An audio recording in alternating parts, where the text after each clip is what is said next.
쇼!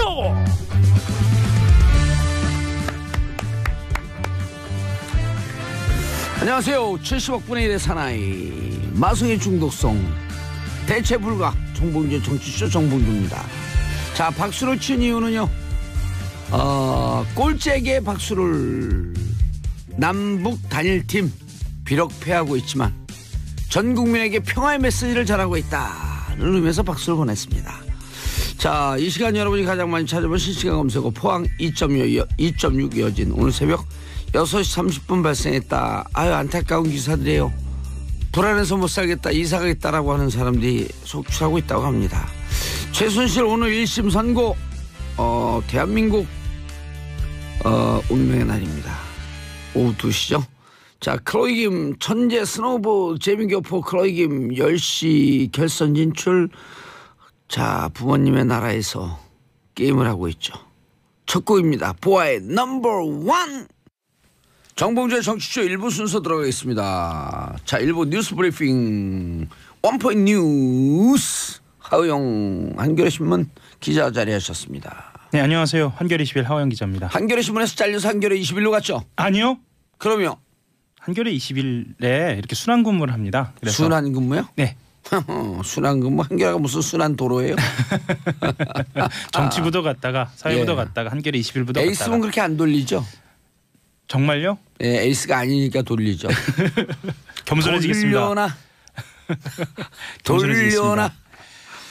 자, 샵1035 짧은 문자 50원, 긴 문자 100원 문자 보내주시기 바라겠습니다. 정치자 여러분과 소통하는 방송, 정치자를 지배하지 않는 방송. 느낌이 오죠? 느낌 좋네요. 그러면 소통하는 방송. 6673년 봉도사님 지금 여수 여행을 끝내고 수원으로 가고 있어요. 눈이 많이 와서 가는 길 내내 설경에 눈이 호강 중이에요. 오늘도 즐거운 방송 기대할게요. 화이팅. 자, 우리 청취자 여러분, 봉도사의 공소시효는 유통기한은 3월 2일로 끝납니다. 3월 3일서부터는 정봉주로 돌아옵니다. 자, 무슨 얘기일까요? 예, 저는 어려워서 모르겠고요. 일단 아니요, 이 뉴스가 뭐냐고요? 마이크 펜스 미국 부통령 얘기 좀 하겠습니다. 문재인 대통령과의 지난주 회동에서 북한과 조건 없는 대화에 나설 의지를 밝혔습니다. 그리고 평창 이후에 남과 북의 대화를 지지할 뜻도 밝혔는데요. 이것은 워싱턴 포스트와의 단독 기자회견을 통해서 공개됐습니다. 예. 조시 로긴 칼럼니스트의 기사를 통해서 공개를 됐는데요.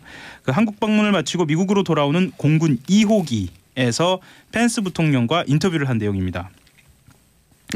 펜스 부통령이 문 대통령과의 두 차례 실질적인 대화를 했고요.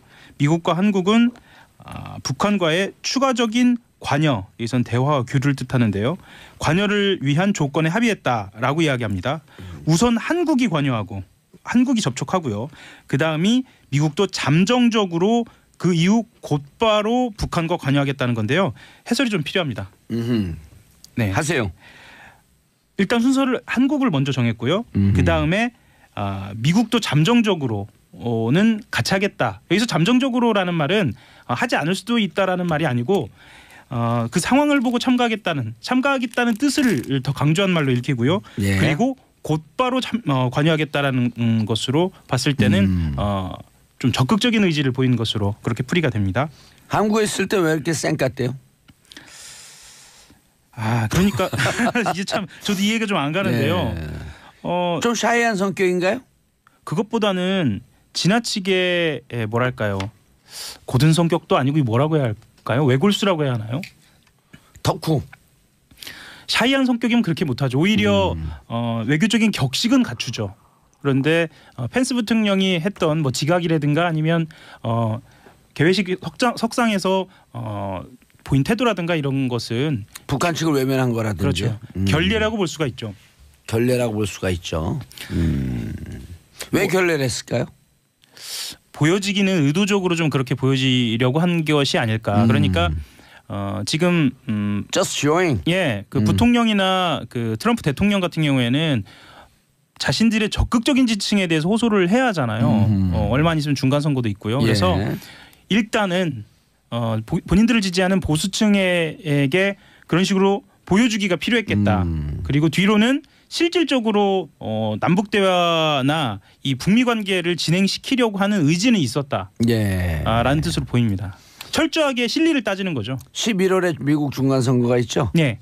8월 중에 한 남북 정상회담이 있을 것 같고요. 8월이라고 지금 예견하셨나요? 예, 8월 15일쯤 있을 것 같고요. 8월 15일이요. 늦어도. 그럼 6월이나 8월로 보시는 거죠? 그렇죠. 6월 15일이나 8월 15일. 예. 그리고 10월을 전후로 해서 트럼프가 아닌 트럼프를 제외한 2인자가 북을 방문해서 김정은을 면담할 가능성이 높습니다. 뭐 이방카나 이방카 갈 수도 있고요. 예. 그다음엔 펜스 직접 갈 수도 있고요. 예. 상징적인 인물이 갈 수도 있고 예. 실질적으로 펜스가 갈 수도 있고. 유엔 사무총장 갈 수도 있고. 지금 예견하신 거죠? 그럼요. 셋 중에 하나가 갑니다. 그게 9월 10월 사이에. 그 11월 선거에서 이기기 위해서. 예. 6개월 뒤에 한번 제가 따져보겠습니다. 예. 그리고 더 큰 역사적 사건이 또 6월 초에 일어나죠. 그건 제가 잘 모르겠습니다. 얘기하면 큰일 납니다. 그건 제가 잘 모르겠고요. 큰일 납니다. 우리 작가를 노려보는 거 봐요. PD도 노려보고. 예. 떼치. 그동안 트럼프 행정부 같은 경우에는요. 지난해 4월입니다. 최대한 압박 그리고 관여라는 대북 정책을 새롭게 제시했지만 실제로는 압박만 있었어요. Maximum pressure and engagement. She's from New York. She? Who? 예, 최민희 의원. 최민희 의원 오셨나요? 예. 네. 개념적으로만 보면 동시적인 압박과 관여가 있어야 하는데 그러지 못했다라는 얘기고요. 이제서야 관여라는 카드를 꺼내기 시작했다라고 볼 수 있겠습니다. Diplomatic engagement라고 하는 표현이 나오고 있죠. 예. 일단 북미 간 조건 없는 탐색적인 대화가 이루어질 것이다라고 보고 있는데요. 이 탐색적인 대화가 이런 말이 처음 나왔느냐 그건 아니고요. 지난해 12월 말입니다. 그 렉스 틸러슨 국무장관이 공개적으로 밝혔습니다. 아하. 그런데 당시 백악관에서 개인 의견이다. 그렇죠. 개인 의견이다. 그럼 뭐라고 한번 또 디스했죠. 예. 근데 실제로 국무장관 정도 되는 위치에서는 개인 의견을 밝히지는 않거든. 특히 언론에다는. 그래서 뭔가 그것을 전략적 양수겸장을 치고 있었던 그렇죠. 거죠. 그리고 서로 잘 모르고 서로 디스하는 척하면서 실제로는 흔히 말하는 짜고 친 거죠. 짜고 친 거죠. 예. 틸러슨 애송이 어리석다 그랬어. 애송이라 그랬어요. 트럼프가 틸러슨을 탁 밟았죠. 그렇죠. 네. 그러니까 틸러슨이 뭐라 그러니까 또 트럼프가 내가 틸러슨보다 머리가 좋다. 네. 자, 검찰 성추행 조사단 현직 부장검사 죄송합니다. 판사님들 죄송합니다. 부장검사 구속시켰나요? 긴급 체포입니다. 긴급 체포. 매우 이례적입니다. 검찰에서 검사를 그것도 부장검사를 이렇게 긴급 체포하는 경우는 매우 이례적인데요. 부장검사 높지 않아요. 높지는 않습니다. 그럼요. 실제로. 그리고 실제로는 너무 많은 권한이 가 있는 것 같기도 해요. 예, 그러면 검찰 성추행 사건 진상규명 및 피해 회복 조사단은 12일입니다. 의정부지검 고영지청 소속의 부장검사 한 사람을 성범죄 혐의로 긴급 체포했다고 밝혔는데요. 조사단은 부장검사가 범죄 혐의가 확인되고 도주 및 증거인멸 우려가 있다고 판단해서 긴급 체포를 했습니다. 고양지청이에요? 예. 실제로는 좀 특정이 되겠죠. 익명으로는 했지만. 네. 그래요? 그리고 구속영장 청구를 당연히 수순으로 검토 중이고요. 제가 한 10분 안에 이름을 알아와야겠는데. 다만 2차 피해를 우려해서 피해자 신분은 공개하지 않기로 했습니다. 예. 그러니까 이 부장검사 신원을 등장시키지 않는 것은 피해자 신분을 고려한 것이기도 한 것 같습니다. 조사단은 서지현 검사가 폭로한 안태근 전 검사장의 성추행 의혹을 계기로 출범을 했지만 실제로 검찰 내 드러나지 않았던 다른 범죄까지 조사하겠다고 밝혀왔고요. 공소시효가 지나지 않은 사건은 수사하고요. 공소시효가 지났더라도 징계 시한이 지나지 않았다면 사실대로 조사해 대검찰청으로 넘기기로 했습니다. 실제로는 성과가 있을까라는 물음표도 찍혔었는데요. 예. 한번 지켜봐야겠습니다. 알겠습니다. 자, 최순실 오늘 선고? 오후 2시 10분입니다. 예. 18가지 혐의를 받고 있는데요. 2016년 11월입니다. 시간 잘 갔는데요. 예. 15개월 만입니다. 15개월이에요. 예. 그 최 씨가 박근혜 전 대통령과 주요 혐의에서 공범인 만큼 이번 판결이 향후 박근혜 전 대통령의 선고 결과에도 영향을 미칠 것으로 보여서 주목이 되는데요. 예. 서울중앙지법 형사합의 22부입니다. 최 씨에 대한 선고 공판을 2시 10분에 하고요. 신동빈 롯데그룹 회장하고 안종범 전 대통령 비서실 경제수석 비서관에 대해서도 함께 선고가 내려집니다. 예. 최 씨는 특정범죄 가중처벌법상의 뇌물수수, 강용호 등의 혐의를 받고 있고요. 죄명이 아까 말씀드린 대로 18개에 달합니다. 그리고 최 씨는 재판 과정에서 혐의를 전면 부인했고요. 무죄 주장했습니다. 하지만 검찰과 박영수 특별검사팀은 국정농단의 시작과 끝이다 이렇게 해서 징역 25년을 구형했고요. 예. 최대 관심사는 뭐냐면요. 박 전 대통령의 공모관계가 어느 정도 인정될지입니다. 그리고 또 하나의 관심거리가 있는데요. 안종범 수첩하고 부정한 청탁 등의 인정 여부인데요. 이게 이재용 부회장 2심 재판부가 다른 국정농단 사건 재판부와 달리 안종범 수첩의 증거 능력을 인정하지 않았기 때문입니다. 오늘 한번 지켜봐야 할 것 같습니다. 알겠습니다. 아하. 검찰 MB 다스 추가 비자금 확보했다. 이게 계속 얘기만 솔솔솔솔 나왔는데요. 네. 이건 추가 비자금 확보되게 되면 자 지금까지 나온 비자금은요. 2017년 네. 12월 21일 전, 즉 네. 형법 개정 이전에 네. 나왔기 때문에 공소시효가 10년짜리였죠. 네. 근데 그 이후에 2008년 이후에 비자금은 찾아졌다? 이것은 그러면 공소시효가 15년. 그렇죠. 그리고 이전에 횡령이나 비자금 조성했던 것도 연관선상에 같은 수법으로 계속됐기 때문에 있다면 포괄일죄. 포괄일죄. 같이 공소시효 15년. 우와 대박. 올림픽은 있어도 검찰은 간다.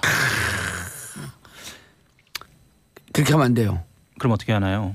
성화는 꺼져도 검찰은 달린다.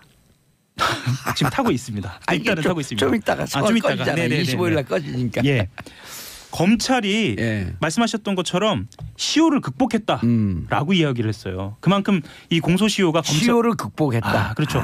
그만큼 이 공소시효가 자신들한테도 부담이었다라는 얘기죠. 예, 이게 문찬석 그 동부지검 차장검사가 지금 수사하고 있는 거 아닌가요? 예, 맞습니다. 동부지검에서 하고 있습니다. 예.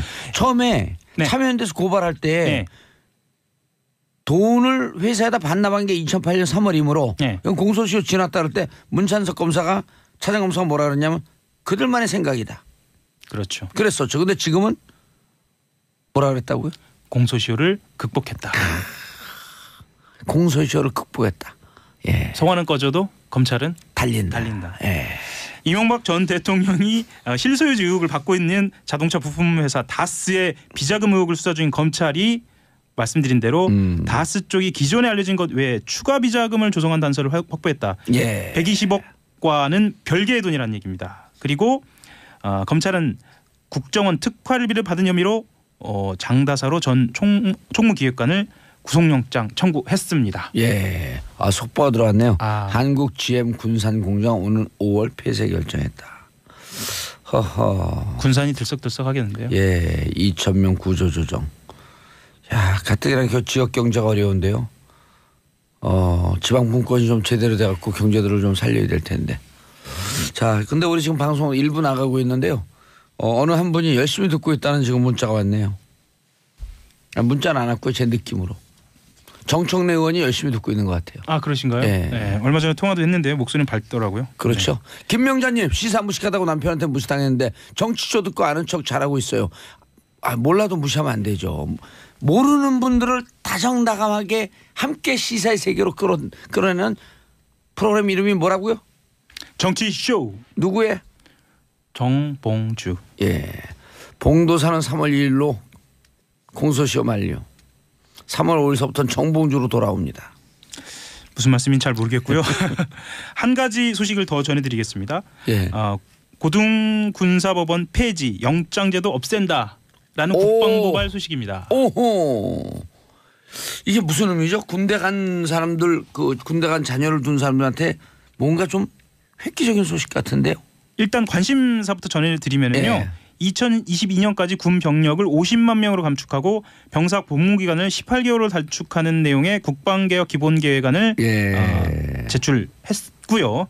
그 중에 보면은 고등군사법원 폐지가 나와 있습니다. 이게 왜 중요하냐면요. 지금까지는 그 법원장이나 그 군 지휘관들이 재판에 개입돼 왔거든요. 그래서 군 내부적으로 제대로 된 사법권이 행사되고 있지 않다라는 비판이 있었습니다. 그 좌배석 우배석은 법률 상식을 갖고 있는 군 법무관들인데 가운데 있는 재판장은 전혀 군 법을 모르는 군인입니다. 군인이 앉아갖고 예. 막 깎아주고. 예. 그래 왔어요. 그래서 1심에서 한 5년 받은 게 2심 갖고 막 다 깎아고 풀어주고. 예. 그러니까 군 폭행이 없어지질 않고. 그렇죠. 보다 엄정하고 보다 공정한. 객관적인 기준이 세워지게 됐다. 예, 이걸 평생 주장했던 최강 변호사에게 박수를. 그렇죠. 예. 최강 변호사에게 이게 박수입니다. 예. 군에 있는 이르면은 예. 군내 폭행이 없을 수 있는 요소가 많아요. 왜냐하면 군에서 폭행해도 1심에서 형 높게 받아도 2심에서 다 깎이니까. 실제로도 많이 묻히는 이유가 뭐냐면 그 군 폭행 사건이 커지면 예. 지휘관들이 영향을 받거든요. 예. 그래서 의도적으로 은폐하는 경우도 있었습니다. 그렇죠. 지휘관을 보조한다는 명분 아래. 그렇죠. 아하. 한 가지만 더 말씀을 드리면 군 지휘관의 구속영장 청구 승인권도 폐지되는데요. 예. 영장 청구를 지금까지 승인해 왔던 거예요. 말하자면 검찰의 힘이 영장과 관련된 거잖아요. 이렇게 돼서 이야기가 많은데 군 지휘관들한테 이런 막강한 힘이 있었던 겁니다. 예. 그게 그 군 사법 체계 개편해야 된다고 노무현 대통령 때부터 얘기하던 게 맞습니다. 인재 개편이 되는 예. 거예요. 자, 하영 기자님 인사하시고요. 네, 한겨레 20일 하호영 기자였습니다. 감사합니다. 예, 저는 2부 언니 뉴스